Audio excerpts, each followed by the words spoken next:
आज हम बात करने जा रहे हैं क्लास 8 चैप्टर 3 अंडरस्टैंडिंग क्वाड्रिलेटरल्स के मोस्ट इंपॉर्टेंट क्वेश्चंस के बारे में। तो इसमें जो सबसे ज़्यादा इंपॉर्टेंट है इस चैप्टर में वो है इनकी प्रॉपर्टीज ऑफ क्वाड्रिलेटरल्स। अगर आपको क्वाड्रिलेटरल्स की प्रॉपर्टीज याद है, square, rectangle, rhombus, parallelogram, kite, इन सब की प्रॉपर्टीज अगर आपको आती है तो ये चैप्टर आपके लिए बहुत इजी होने वाला है। यहाँ पर जो मेन इंपॉर्टेंट रखा है पहले नंबर पे वो हमारे लिए प्रॉपर्टीज है। एंड सेकंड, ये जो टाइप का क्वेश्चन है, find the measure of each exterior angle of a regular polygon of 9 side, यानी कि आपको एक 9 साइड के रेगुलर पॉलीगन का ईच एक्सटीरियर एंगल बताना है। तो इसमें एक सीधा सा फॉर्मूला हमें यूज करना है जो कि आपने पढ़ा होगा, each exterior angle of a regular polygon, उसका फॉर्मूला क्या होता है 360 क्या होता है, सम ऑफ ऑल एक्सटीरियर एंगल। अब उसमें नंबर ऑफ साइड यानी n का डिवाइड कर देना है। तो 360 में कितने का डिवाइड कर देंगे, नंबर ऑफ साइड कितना, इस क्वेश्चन में 9 है तो 9 का डिवाइड करना, किसी क्वेश्चन में 12 है तो 12 का डिवाइड करना।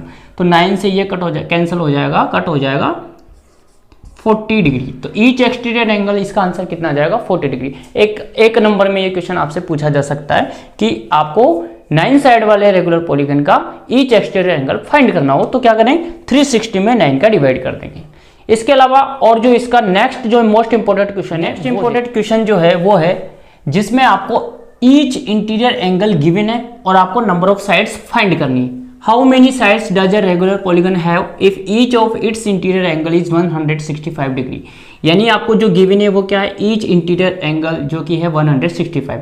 अब हमें पता है कि ईच इंटीरियर एंगल का फॉर्मूला क्या होता है, तो n-2 इंटू 180, ये तो होता है सम ऑफ ऑल इंटीरियर एंगल। इसमें डिवाइड किसका कर देना है, n का, तो ये हो जाएगा each interior angle that is 165 degree. अब इसको सोल्व करना है तो n का क्रॉस मल्टीप्लाई 165 के साथ हो गया 165n। इस ब्रैकेट को सोल्व करने के लिए n 180 को n से मल्टीप्लाई करेंगे तो 180n, और 180 को -2 से मल्टीप्लाई करेंगे तो -360 डिग्री, और इधर कितना है 165n। अब जो n वाली टर्म है उसको एक ही साइड करेंगे तो 165 इस साइड लेके आ जाएंगे और 360 को उधर की साइड लेके चले जाएंगे। तो ये 165 जब इधर आएगा इक्वल के तो ये हो जाएगा माइनस, और ये उधर जाएगा तो ये हो जाएगा प्लस का। अभी इसमें से इसको माइनस किया तो ये हो जाएगा 15n और 360 जो कि हमारे वैसे चल ही रहा है। अब हमारे n की वैल्यू फाइंड करनी है तो क्या करेंगे, 15 मल्टीप्लाई में तो 15 360 के डिवाइड में चला जाएगा, और 360 को 15 से डिवाइड करेंगे तो आंसर कितना आ जाएगा 24। यानी इस रेगुलर पॉलीगन की जिसमें ईच इंटीरियर एंगल 165 है उसकी साइड्स कितनी आएगी 24। ये था एक दूसरा टाइप इंपॉर्टेंट क्वेश्चन का। इसके बाद जो नेक्स्ट इंपॉर्टेंट क्वेश्चन है, आपके पैरेललोग्राम के क्वेश्चंस बहुत मोस्ट इंपॉर्टेंट क्वेश्चंस इस चैप्टर में। तो ऐसा ही पैरेललोग्राम से रिलेटेड क्वेश्चन है, the measure of 2 adjacent angles of a parallelogram are in the ratio 3:2, find the measure of each of the angles of the parallelogram. तो parallelogram की जो प्रॉपर्टीज है वो हमें याद होना चाहिए, तभी हम पैरेललोग्राम से रिलेटेड क्वेश्चन सोल्व कर सकते हैं। तो पैरेललोग्राम की प्रॉपर्टी क्या होती है कि जो एडजेसेंट एंगल्स है उनका रेशियो दिया हुआ है आपको 3:2। तो we know adjacent angles of a parallelogram are supplementary. Supplementary का मतलब क्या हो गया कि जो एडजेसेंट एंगल्स है वो उन दोनों का टोटल कितना होगा 180। अब रेशियो 3:2 दिया हुआ है तो उसी के अनुसार, उसी के हिसाब से अपन ने क्या मान लिया, एंगल 3 और 2x मान लिया, 3x एंड 2x रेशियो के हिसाब से। रेशियो 3:2 था तो एंगल क्या हो जाएगा 3x एंड 2x, जो रेशियो दिया होगा उसी रेशियो के हिसाब से, तो 3x और 2x। अब हमें पता है कि जो एडजेसेंट एंगल्स होते हैं उन दोनों का टोटल कितना होता है 180। Angle a plus angle b equal to 180, यानी 3x और 2x दोनों का प्लस जब करेंगे तो इन दोनों का टोटल एंगल्स आ जाएगा 180। 3x प्लस 2x हो जाएगा 5x और ये है 180। तो x की वैल्यू जो आ जाएगी वो 180/5, यानी x की वैल्यू यहाँ से निकल के आ जाएगी और 36। ये x की वैल्यू आ गई। अब आपको ईच एंगल फाइंड करना है इस पैरेललोग्राम का। तो एंगल a कितना आ जाएगा, एंगल a 3x है और x की वैल्यू आई है वो 36, यानी 3 इंटू 36 सोल्व करेंगे तो ये हो जाएगा 108। ऐसे ही एंगल b कितना है 2x है, तो 2 इंटू 36 और 2 इंटू 36 कितना हो जाएगा 72। एंगल सी कितना आ जाएगा, तो देखो पैरेललोग्राम में जो अपोजिट एंगल्स होते हैं वो इक्वल होते हैं। एंगल ए जितना है उतना ही एंगल सी हो जाएगा। एंगल ए कितना है 100 है, तो एंगल ए इसके इक्वल हो जाएगा, तो वो भी 108 आ जाएगा। और एंगल डी जो है वो किसका अपोजिट है, बी का, तो एंगल डी उतना ही होगा जितना एंगल बी है, जो और एंगल बी हमने फाइंड किया वो कितना आया 72 डिग्री। तो ये हमारे 4 एंगल्स आ गए इस पैरेललोग्राम के। ये इंपॉर्टेंट क्वेश्चन है। रेशियो यहाँ पे 3:2 था, हो सकता है यहाँ पे रेशियो चेंज कर दे, जैसे 5:2 मान लिया, मान लो तो 5x और 2x हो जाएगा एंगल्स। तो ये था पैरेललोग्राम से रिलेटेड मोस्ट इंपोर्टेंट क्वेश्चन। अब इसके अलावा और कौन से इंपोर्टेंट क्वेश्चन है पैरेललोग्राम से रिलेटेड? ये क्वेश्चंस बहुत ही मोस्ट इंपोर्टेंट और सदाबहार क्वेश्चंस है। हर 2-3 साल में ये क्वेश्चन रिपीट होते रहते हैं, इसलिए इनको स्पेशली ध्यान से समझ लेना अच्छे से, क्योंकि एग्जाम में हो सकता है आ भी सके।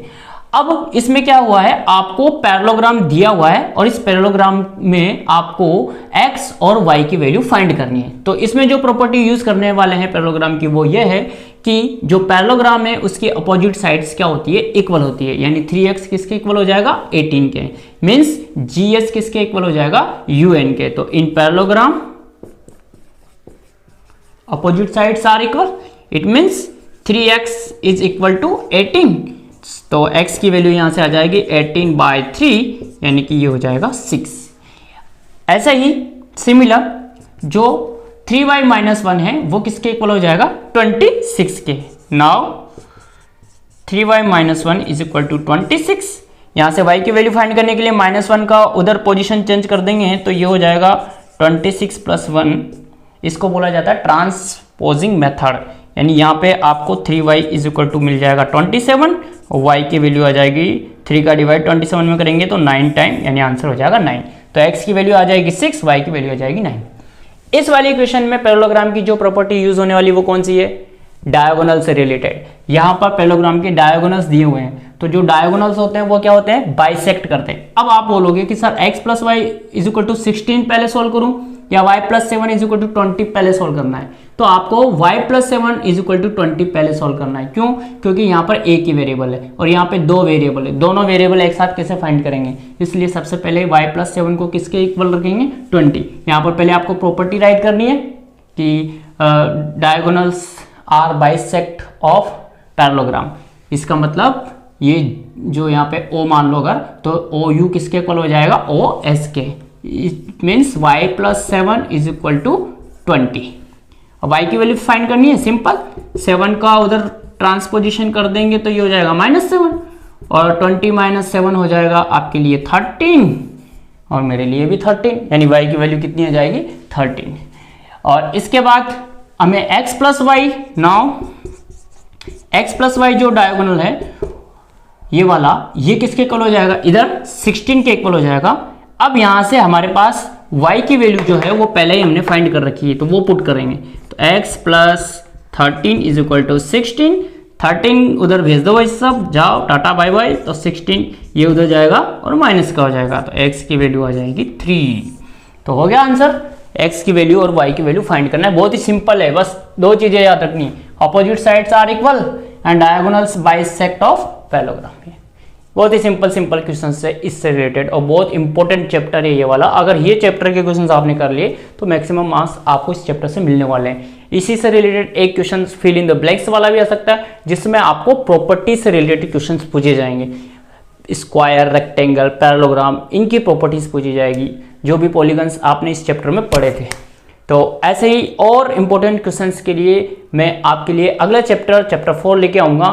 तब तक के लिए नमस्कार और हमारे साथ बने रहिए। और अगर हमारे चैनल को सब्सक्राइब नहीं किया है तो सब्सक्राइब कीजिए, ताकि हमारा जो नेक्स्ट वीडियो आएगा वो सबसे पहले आपको मिल जाए।